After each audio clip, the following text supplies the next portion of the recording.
அதில் கொஞ்சம் எண்ணெயை போட்டுட்டு ஆனியனை போட்டுடணும். அதில் ஆனியன் வந்து வதங்குற வரைக்கும் கொஞ்ச நேரம் வெயிட் பண்ணணும். மசாலா போட்டுக்கலாம். இது வந்து நல்லா ரொம்ப டேஸ்டான மசாலா. நீங்களே சாப்பிட்டு பார்த்து சூப்பராக இருக்குன்னு சொல்லுவீங்க. பிஞ்ச் ஆஃப் சால்ட் போட்டுக்கிட்டு எக்கு ஒயிட்டை மட்டும் நான் எடுத்து வச்சுருக்கேன். அதை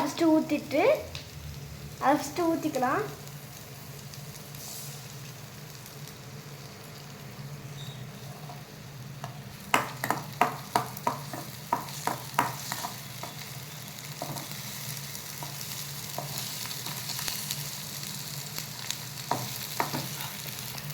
இப்போ மஞ்சக்கருவு சேர்த்துக்கலாம்.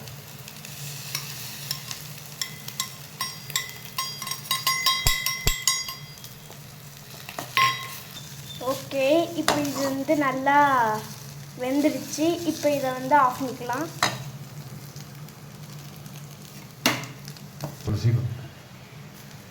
Thank you friends. இந்த முட்டை பொரியல் வந்து கண்டிப்பாக நீங்கள் செஞ்சு பாருங்கள். ஸோ பாய் காய்ஸ், அடுத்த வீடியோவில் பார்க்கலாம்.